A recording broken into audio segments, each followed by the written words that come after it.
Y siempre estamos allí, gozosos, a pesar de las luchas, a pesar de las situaciones, a pesar de las enfermedades, a pesar de que la provisión ha costado, no sé, este año particularmente bueno, no sé si es tal vez porque estamos al frente de la iglesia este año, pero hemos visto una lucha de todos mis hermanos en muchas situaciones.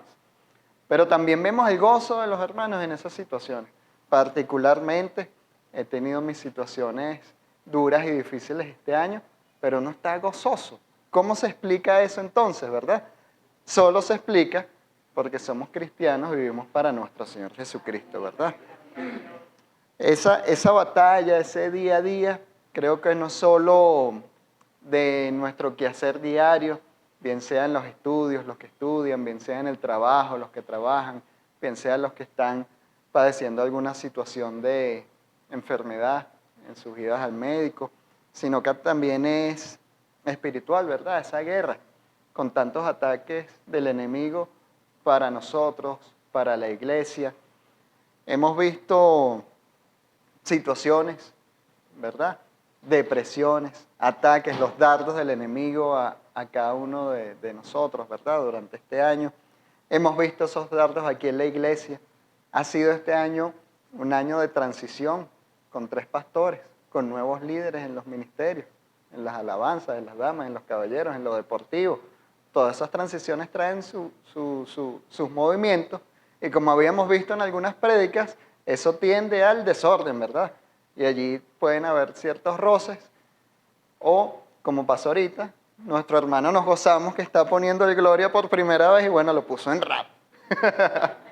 Pero nos gozamos en eso y nos alegramos porque sabemos que hay algo superior, que estamos haciendo las cosas para la gloria de Dios. Y si no suena bonito, nos gozamos en eso porque igualito es para el Señor, ¿verdad? Así vivimos la vida los cristianos. Es algo que si uno lo va a explicar afuera, cuesta para explicarlo. Como le decimos, no, mira, hicimos una alabanza, sonó horrible, pero nos gozamos. Y los de afuera van a decir, oye, esta gente está... Hay algo raro allí, algo diferente, hay algo que no es lo que se ve en el mundo, ¿verdad? Vamos a buscar la palabra de Dios, Primera de Tesalonicenses. Como mi hermano está allí estrenándose, yo le voy a ir poniendo pruebas difíciles. Primera de Tesalonicenses 5, 16 y 18, lo que queremos es que se vean los 3 versículos, del 16 al 18.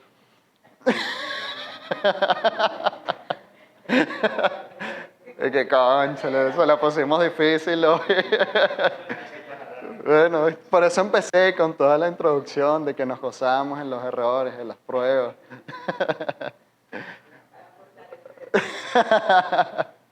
Es que debemos estar preparados, hermanos, porque mira, pero viste que sí lo hice rápido. Bueno, gloria a Dios, pasó la prueba. Ahora viene otra prueba después, más difícil.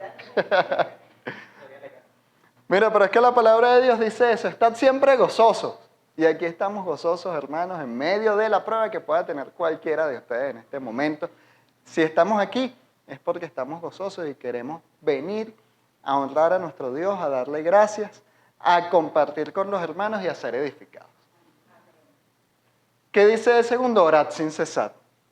Es una acción. Te dice, estad gozoso, pero no dejes de orar, ¿verdad?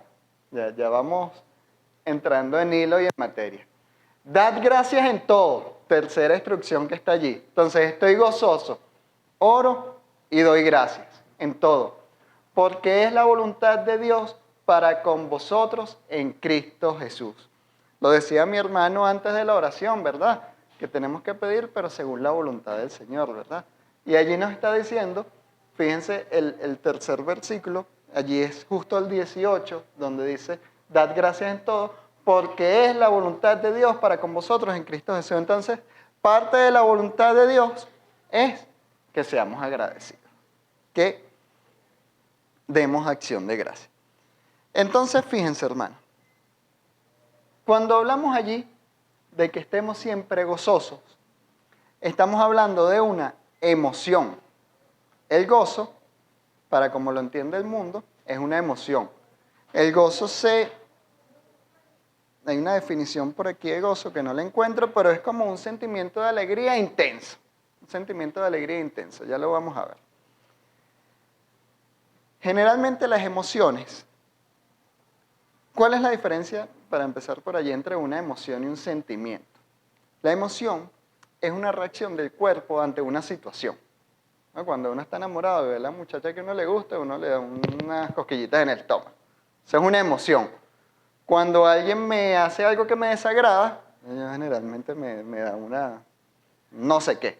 Esa es otra emoción. Entonces, es bueno identificar esas emociones. Uno sabe, oye, siento rechazo, siento tristeza, siento depresión, siento angustia, tengo hambre. Todo eso va llevando para emociones, ¿verdad? ¿Qué nos está diciendo nuestro Señor? Que nosotros estemos siempre como en una emoción especial, que es el gozo. Que es el gozo. Eso no quiere decir que no vamos a sentir las emociones de la carne, obviamente. Si alguien me hace daño o me hace algo, yo me voy a molestar, ¿no? Pero nos llama también a que esa molestia, entonces, yo, ¿cómo la voy a transmitir? ¿Cómo la voy a expresar? Entonces, vienen algunos sentimientos allí. Entonces, una emoción es algo que el cuerpo genera a partir de algo. Un sentimiento, en cambio, es la interpretación que yo hago de esa emoción. ¿Cómo yo interpreto esa emoción? Si yo siento las maripositas aquí, entonces esa emoción que me va a dar, me va a llevar un sentimiento que seguramente es el amor a la muchacha que está allí. Y esa molestia que me da cuando alguien me hace daño, entonces, ¿qué me va a llevar? O a que lo insulte, si estoy en el mundo, o a que ore por él, ¿verdad? Al cristiano. Entonces, ese sentimiento, al final nuestro Dios es amor, vuelve a llevar al amor, ¿verdad? Entonces, ¿cómo vamos a canalizar esas emociones y cómo vamos a canalizar esas energías? Dice el libro de Eclesiastés, ¿qué es lo que fue? Lo mismo que será. ¿Qué es lo que ha sido hecho? Lo mismo que será. No hay nada nuevo debajo del sol, porque Dios ya lo creó todo. Dios ya lo creó absolutamente todo. Pero por allá en los años 80, ya hacia los años 90, salió una tesis en el mundo de un profesor de psicología que se llama Daniel Goleman, que se llama inteligencia emocional. Entonces él saca una tesis donde empieza a explicar cómo el ser humano reacciona, se comporta, es afectado en función de las emociones que él va sintiendo, ¿verdad? Allí viene el segundo reto para mi hermano. Por allá hay una imagen que queremos proyectar. Y después volvemos a este mismo versículo. No, vale, pero bueno, qué bien, qué eficiencia. Daniel Goleman diseñó esta tesis en los años 80 y fue una revolución en el mundo, ¿no?, de la psicología. Decía entonces que las emociones nos afectan y él ideó, digamos de alguna manera, 4 pilares de cómo las emociones nos afectan. Empezando por el autoconocimiento, que es aprender a identificar las emociones que estoy viviendo en determinado momento. Aprender a identificar si estoy sintiendo tristeza, vergüenza, odio, enamoramiento, esas emociones. Después te dice que tú debes aprender a autogestionarlas, es decir, no explotar. Si sientes ira, te llama a que no explotes. O sea, primero la identificas y después regúlate, no explotes, ¿no? Y después se va a otros 2 pilares, que es la conciencia social, empezar a identificar cómo eso se relaciona con los demás, y la gestión de las relaciones, que ya entras en un área de influencia, de liderazgo, de cómo tus emociones influyen en las emociones de los demás. ¿Ok? Entonces él identifica 4 pilares: autoconocimiento, autogestión, conciencia social y gestión de las relaciones. ¿Qué tiene eso que ver con lo que acabamos de ver? Vamos a volver a poner los 3 versículos. Primera de Tesalonicenses 5. Muy bien. Empecemos entonces solo con el 16. 5:16. ¿Qué dice? Estad siempre gozosos. Esta es nuestra primera emoción macro en la cual estamos todos los cristianos, ¿verdad? Aquí está la definición, dice. La alegría es una emoción, ya lo habíamos dicho, porque el gozo es una alegría intensa. Me busqué la definición de alegría. Es una emoción amistosa, una sensación de satisfacción o felicidad o placer.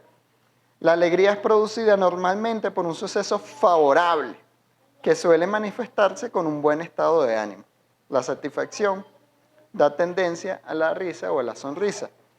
Entonces, para el mundo, la alegría, el gozo viene atado a que te haya sucedido algo bueno, algo favorable, a que ganaste, a que lograste una victoria, a que lograste un logro. De allí viene la felicidad y el gozo en el mundo. ¿Cómo hacemos entonces nosotros para estar gozosos en los momentos de dificultad? ¿Cómo hace el cristiano cuando las cosas salen mal? Cuando perdemos un juego y nos golean, ¿verdad? ¿Cómo hacemos para salir y decir, estoy gozoso porque perdimos 10-0? Cónchale, rudo, ¿no? Es difícil. Y eso son cosas, digamos, superfluas, ¿verdad? Porque ¿cómo haces tú para estar gozoso cuando te dan un diagnóstico que no es nada favorable? ¿Cómo haces tú para estar gozoso cuando estás buscando empleo y no consigues y tienes una familia que mantener? Esas cosas digamos, más intensas, ¿cómo hace uno para volverse y decir, oye, me gozo en esta situación? De verdad que uno no se goza en la situación, uno se goza es en nuestro Señor Jesucristo. Entonces, para tener gozo, hay que tener fe. Sin fe, no hay gozo. Si usted no tiene fe en nuestro Señor Jesucristo, pues es imposible que tenga gozo. ¿Fe en qué? En que se está haciendo la voluntad del Señor. En que esa situación está allí por algo. Y que en esa situación tú vas a ser edificado y tú vas a salir, digamos, fortalecido en las promesas de nuestro Señor Jesucristo. Para que esa fe me lleve al gozo, yo debo tener conocimiento de quién es Dios, conocimiento de sus promesas para todos nosotros, porque si yo no sé quién es nuestro Señor Jesucristo, si yo no sé cuáles son sus promesas con nosotros, ¿cómo voy a tener fe y cómo voy a tener gozo y cómo voy a tener alegría en medio de las situaciones, verdad? Entonces, en el conocimiento de Dios, Romanos 8:28, ¿qué nos dice? Y sabemos que todas las cosas trabajan juntas para bien, para los que aman a Dios, a los que son llamados según su propósito. Todas las cosas nos ayudan a bien. Todas las cosas nos ayudan a bien. Si nosotros sabemos quién es nuestro Señor Jesucristo, si nosotros sabemos que se está haciendo su voluntad en nosotros, nosotros debemos estar gozosos porque se está haciendo su propósito, ¿verdad? Empezamos partiendo de que nuestro Señor Jesucristo, nuestro Dios Todopoderoso, es nuestro Padre, ¿verdad? Y como nuestro Padre, sabemos que Dios nos ama y que se va a hacer su propósito en nuestra vida. Vamos a leer Mateo 7, del versículo 9 al versículo 12. Es un versículo que yo creo que todos nos sabemos. Mateo 7 y dice, ¿qué hombre hay de vosotros que si su hijo le pide pan le dará una piedra? ¿Verdad? O si le pide pescado le dará una serpiente. Pues si vosotros siendo malos sabéis dar buenas dádivas a vuestros hijos, ¿cuánto más vuestro Padre que está en los cielos dará cosas a los que le pidan? Así que todas las cosas que queráis que los hombres hagan con vosotros, así también haced vosotros con ellos, porque esto es la ley de los profetas. Aquí si estuviésemos hablando de lo de Goleman, ya pasaríamos al tercero o al cuarto elemento que es con los demás. Entonces, entendemos que Dios es nuestro Padre, que Dios quiere lo mejor para nosotros y que así como nuestro Padre en vida o en esta vida, nuestro Padre terrenal nos da buenas cosas, así nuestro Padre nos va a dar buenas cosas. Eso es lo primero que hay que tener presente en esas situaciones difíciles. Lo segundo que hay que tener presente es quién es mi Padre, quién es mi Padre celestial. Entonces hablamos un poco de los atributos de Dios, ¿verdad?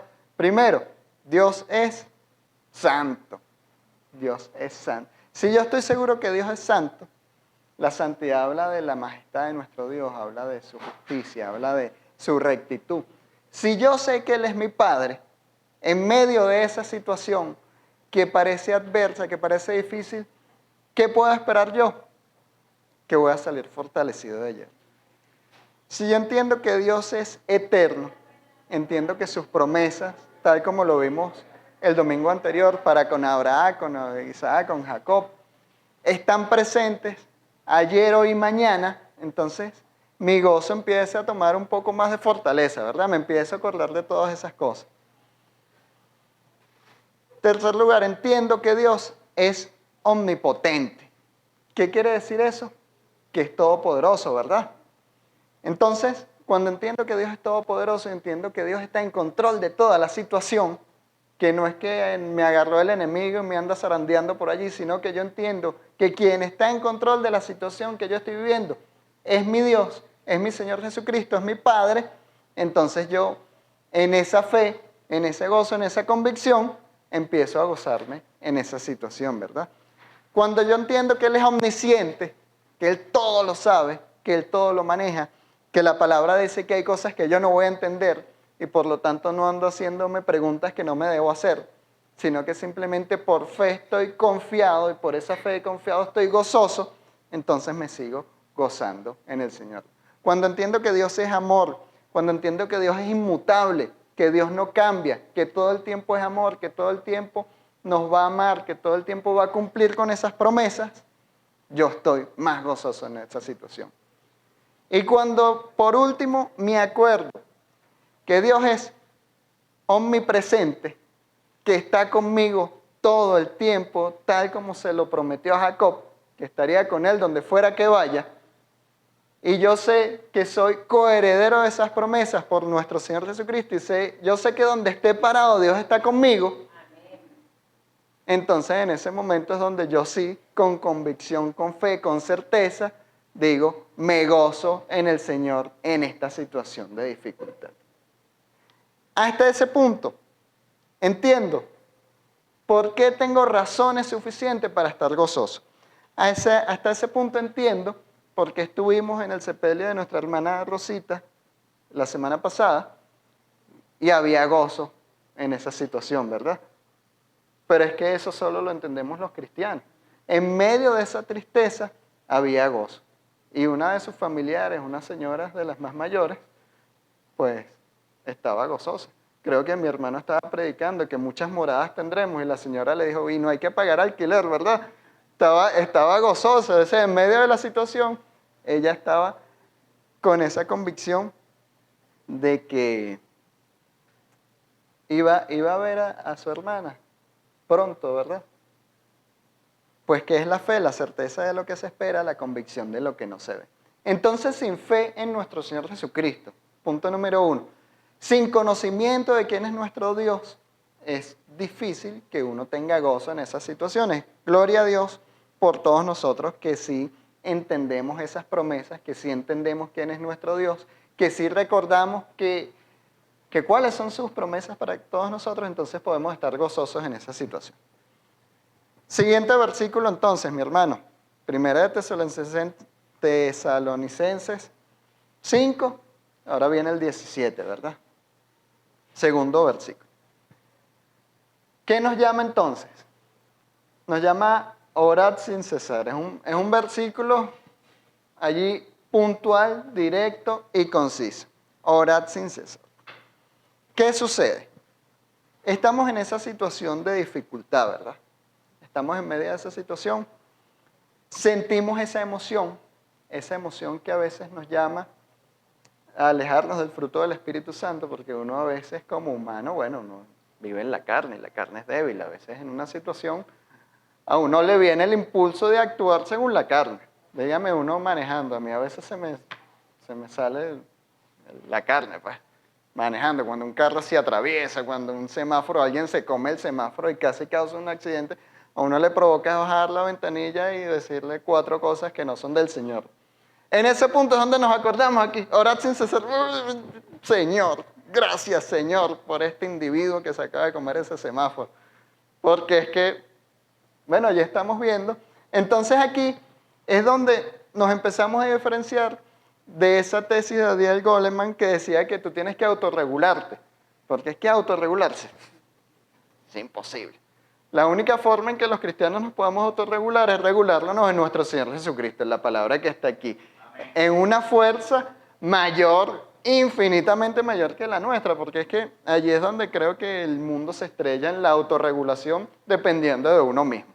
Nosotros, gracias a Dios, tenemos a nuestro Señor Jesucristo, a Dios Todopoderoso, al lado de nosotros que nos dice, en esa situación cuando estás a punto de explotar, orad sin cesar. Porque sin cesar, es en toda situación. En el momento que tengo destinado para orar, en la mañana, antes de acostarme, antes de las comidas, son espacios de tiempo que uno dedica a la oración, pero ahí dice que sin cesar, sin cesar. Incluso cuando siento esa emoción positiva o negativa, a veces sentimos emociones excesivamente alegres, ¿verdad? Y a veces uno también se le puede ir de las manos esa celebración. Entonces ahí también orar. En todo momento la oración, ¿verdad? No me voy a extender mucho en la oración porque la oración de por sí sería todo un tema para una prédica, pero ciertos tips de la oración. ¿Qué es la oración? Indudablemente en este contexto vamos a verlo como acercarnos a nuestro Señor Jesucristo, pedirle a nuestro Señor Jesucristo que tome el control de la situación, acercarnos a Él, confiarnos en nuestro Señor Jesucristo y que se haga su voluntad, ¿verdad? Tal cual nos lo dijo nuestro pastor Gregory. ¿Cómo orar? ¿Qué dice la palabra sobre cómo orar? Primero, pidiendo que se haga la voluntad del Señor, tal cual como lo explicó mi pastor Gregory antes de orar. Pero en Juan 4:24 también nos dice que oremos con un corazón honesto. Vamos a ponerlo, Juan 4:24. Dice, no es, entonces lo anoté mal. Pero ¿qué dice la palabra de Dios aquí? Ora a Dios con un corazón honesto y déjate conmover con el Espíritu Santo. Dios es espíritu y los que le adoran en espíritu y en verdad es necesario que adoren. Correcto, estamos bien. Entonces, los que le adoran en espíritu y en verdad. Cuando nosotros oramos, debemos, para orar en espíritu y en verdad, tener también unos criterios bases para orar. Porque si no estaríamos orando más. Y en la palabra hay muchos ejemplos de cómo se debe orar. En Mateo, el modelo de la oración, ¿verdad? Pero uno de las cosas más importantes es que uno tiene que acompañar siempre la oración con el estudio de la palabra. Es decir, orar y estudiar la palabra. Porque, ¿cómo vamos a orar sabiendo o pidiendo que se haga la voluntad del Señor si no conozco bien a nuestro Señor? Si no conozco bien cuáles fueron las instrucciones de vida que nos mandó. Si no conozco bien a qué me mandó de alejarme y a qué me mandó a acercarme. Entonces, la oración debe venir acompañada o debe ser siempre complementada con el estudio de la palabra. Eso es sumamente importante. Una vez que hemos comprendido la palabra, una vez que comprendimos desde lo básico que son los atributos de Dios, desde lo básico que son los mandamientos del amor, de la gran comisión, de predicar el evangelio, entonces la oración va tomando cuerpo, va tomando forma. Se nota la diferencia cuando uno ve a los jóvenes orando y muchos te van a decir, no, es que lloro cortico, es que lo mío es Dios, Padre, ayúdame, bendice en Cristo Jesús, amén. Y en la medida que van conociendo más de la palabra, entonces allí se van sumando más, digamos, desde más vocabulario hasta más formalidades en la oración, no formalidades humanas, no religiosas, pero es que nace del corazón alabar a gloria, decirle, bendito Dios, alabado, todopoderoso, santo, porque uno va teniendo conocimiento, ¿verdad?, de la palabra. Entonces, una cosa va llevando con la otra, la oración y el conocimiento de la palabra. Vamos a pasar al siguiente versículo, mi hermano, Primera de Tesalonicenses 5:18. Dad gracias a Dios en todo, porque esta es la voluntad de Dios para con vosotros en Cristo Jesús. Fíjense que este versículo tiene entonces dos partes. Dad gracias a Dios en todo y luego, porque esta es la voluntad. De allí ya me está diciendo algo. Primero, quiero empezar con que ese dar gracias viene a ser agradecido y viene a ser ya un sentimiento. Si estamos agradecidos, cuando uno está agradecido con alguien es porque alguien hizo ya algo por nosotros y uno está agradecido. Si estamos agradecidos con Dios es porque entendemos que envió a su Hijo a morir por nosotros en la cruz para salvarnos con su sangre y hacernos sus hijos, coherederos, copartícipes y llevarnos a la vida eterna, a su presencia, ¿verdad? Ya ese es un primer súper motivo para estar agradecidos con el Señor. De allí entendemos que el Señor nos ha comprado con su sangre, que somos de Él, que somos de nuestro Señor Jesucristo, y que todas las cosas, por consiguiente, que hagamos van a ser para su gloria, ¿verdad? La voluntad de Dios es agradable y perfecta. Entonces, hermanos, debemos ser agradecidos con Dios. El ser agradecido es un estilo de vida, es parte del estilo de vida del cristiano. El vivir agradecido a lo que Dios ha hecho por nosotros y al creer en sus promesas, incluso ser agradecido nada más porque sabemos que Él es quien es, nos va a hacer un cambio de comprensión, de agradecimiento y de cómo relacionarnos con el mundo. Cuando nosotros entendemos que Dios nos ama por gracia, no porque hagamos nada, ninguna obra, nada podemos hacer para que Dios nos ame más o nada podemos hacer para que nos ame menos, eso es importante entenderlo, porque todos somos malos, todos vamos a tener momentos de debilidad, todos vamos a caer en pecado en algún momento y Dios está en sus promesas allí, ratificándonos que nos arrepintamos, que seamos agradecidos y que Él nos ama. Importante entonces vivir siendo agradecidos, importante vivir en gozo, importante vivir en oración. Vamos a ver un ejemplo de esta situación, mis hermanos. Vamos a buscar 2 de Samuel, vamos a leer del 5 al 8. 2 de Samuel. Estamos leyendo aquí, en 2 de Samuel, la historia de David. Fíjense la situación y el contexto en el que estaba David. Y dijo David aquel día, todo el que hiera a los jebuseos, suba por el canal de la hiera del cojo aborrecidos. Ya va, 2 de Samuel 16, hermano. Disculpe, error mío. 2 de Samuel 16, del 5 al 8. Y vino el rey David hasta Bahurim, este sí. Y aquí salía uno de la familia de la casa de Saúl, el cual se llamaba Simei, hijo de Gera. Y salía maldiciendo y arrojando piedras contra David. Es decir, llega David y lo reciben a punta de maldiciones y a punta de tirarle piedras. Es como que tú llegues a un lugar y te salgan insultándote y echándote, ¿no? Y contra todos los siervos del rey David, es decir, te insultaron a ti, a toda tu familia, a todos tus amigos que venían contigo. Imagínense la situación. Y todo el pueblo y todos los hombres valientes estaban a su derecha y a su izquierda. Y decía Simei, maldiciéndole, fuera, fuera, hombre sanguinario y perverso. Jehová te ha dado el pago de toda la sangre de la casa de Saúl, en lugar del cual tú has reinado, y Jehová ha entregado el reino en mano de tu hijo Absalón. ¿Cuál es la situación hasta ahora? David está huyendo, su hijo Absalón lo estaba persiguiendo, y aquí se le está acusando de algo que él no había hecho, porque él fue incapaz, lo sabemos en la historia, de hacerle daño al rey Saúl en todas las oportunidades que tuvo, ¿verdad? Y dice, Jehová ha entregado el reino en mano de tu hijo Absalón. Y hete aquí sorprendido en tu maldad porque eres un hombre sanguinario. Esa es la situación, hermano. ¿Cuál pudo haber sido la emoción que pudo haber sentido David en ese momento? De que están, primero que lo insultaron, primero que le lanzaron piedras y seguro están calumniándole de cosas que él no hizo.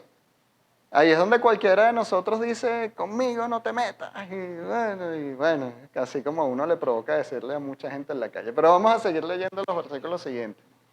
Entonces, Abisai, hijo de Sarbia, dijo el rey, ¿por qué maldice este perro muerto a mi señor el rey? Te ruego que me dejes pasar y le quitaré la cabeza. Es decir, uno de los que estaba ahí con el rey David le dice, rey, dame un chancecito, déjame por favor.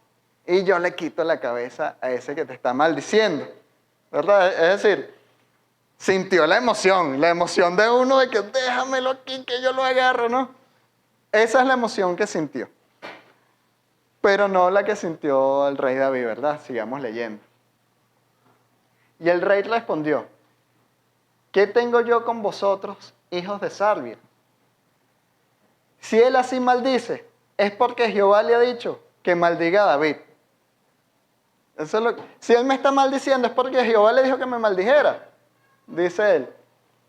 ¿Quién pues le diría, por qué lo haces así? O sea, ¿quién puede inclusive reclamarle porque me está maldiciendo? Dice David. Oye, qué interesante, ¿verdad? Vamos a leer el versículo siguiente. Y dijo David a Abisai y a todos sus siervos, he aquí mi hijo salido de mis entrañas, acecha mi vida, cuánto más ahora un hijo de Benjamín, dejadle que maldiga, pues Jehová se lo ha dicho. Eso, hermanos, es control emocional. Eso David Goleman, que descubrió en los años 1980, pues ya está aquí reflejado hace 3.000, 4.000 años atrás, ¿verdad? Eso es control emocional basado en ¿qué? Basado en el conocimiento de Dios, ¿verdad? Porque Él le dice, déjalo, si lo ha permitido. 1, Dios está en control. Dios le ha dicho que se lo haga. 3, yo confío que Dios es omnipotente, es amor, es todopoderoso. Es decir, si esa situación está sucediendo, yo estoy seguro que Dios está en control de esto. Es lo que está diciendo David. Y es lo que debemos decir a todos nosotros en todas estas y cada una de esas situaciones antes de reaccionar.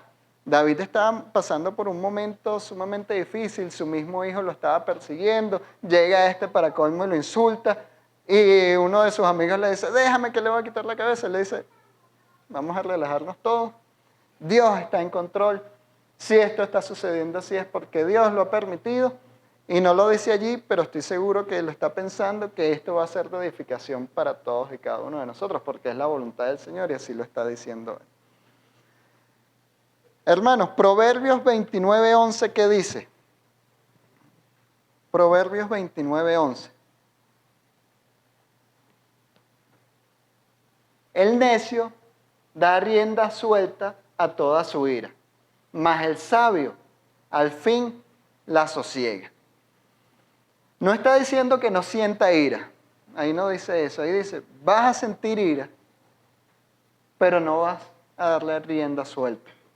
No vas a ser como el necio que le da rienda suelta. Tú vas a ver como el sabio que al fin, cuando dice al fin, es porque eso llevó trabajo. La ira no se sosiega así en un 2x3. ¿Eso qué lleva? Lleva mucha oración, sin cesar. Al fin la sosiega, al fin se te pasa, al fin se te va a pasar esa molestia. Y allí mismo en Proverbio 25:28, Proverbio 25:28 dice, como ciudad derribada y sin muro es el hombre cuyo espíritu no tiene rienda.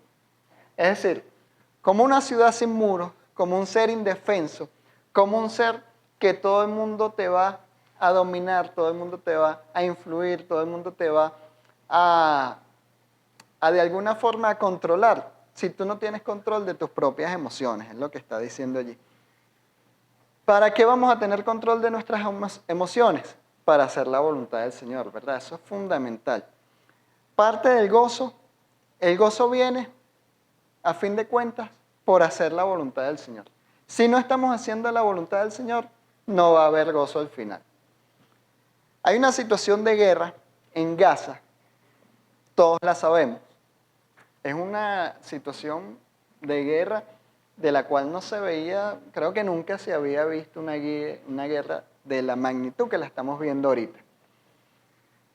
¿Cuál es la situación actual? Al día de hoy, o hace 3 días, Israel ha decidido definitivamente ingresar a Gaza. ¿Qué sucede en Gaza? Gaza es una ciudad, imagínense Caracas. Está llena de civiles y está llena de, ¿cómo le llaman? Bueno, de Hamas, de estos terroristas, pues, terroristas radicales. Todos están en la ciudad. Los palestinos que son inocentes o no tienen ánimos belicosos, más allá de sus pensamientos, y los que sí son violentos, ¿no? Entonces, Israel quiere ingresar allí. Tal como tal vez Estados Unidos intentó ingresar en Vietnam y no lo lograron. ¿Por qué? Porque estás en un estado, estás en una ciudad, no puedes llegar y bombardear ahí a todo el mundo porque cometen un genocidio. Sin embargo, Israel está decidido a ingresar. Esta semana sucedió algo muy curioso. Están los reportajes, pueden leerlo. La inteligencia israelí llama a un odontólogo en Palestina y le dice, somos la inteligencia israelí, tienes 2 horas para decirle a toda la población civil que está en tu edificio y en los 3 edificios continuos que evacúen porque los vamos a derribar, los edificios. Y él le dice, bueno, es verdad, es mentira, es una broma. O sea, ¿quién recibe una llamada al celular anónima y le dice, mira, evacúa 3 edificios porque los vamos a bombardear?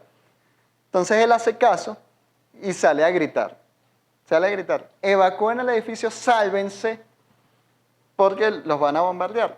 Esto es en la zona norte, donde supuestamente no tenían que bombardear. Entonces él empieza a gritar, sálvense, sálvense, sálvense. Y la gente le dice, como cuando uno le predica el evangelio, ¿verdad? No vale, tranquilo, aquí no va a pasar nada, déjame tranquilo. Entonces él le dice, no me están haciendo caso. ¿Qué le dicen desde Israel? Vamos a lanzar un disparo de advertencia. A los 5 minutos, ¡pum!, explota el asunto, ¿no? Entonces cuando explota el primer misil y él empieza a gritar de nuevo, se los estoy diciendo, tenemos 2 horas para evacuar aquí, empieza todo el mundo empieza a gritar, evacúen, evacúen, evacúen.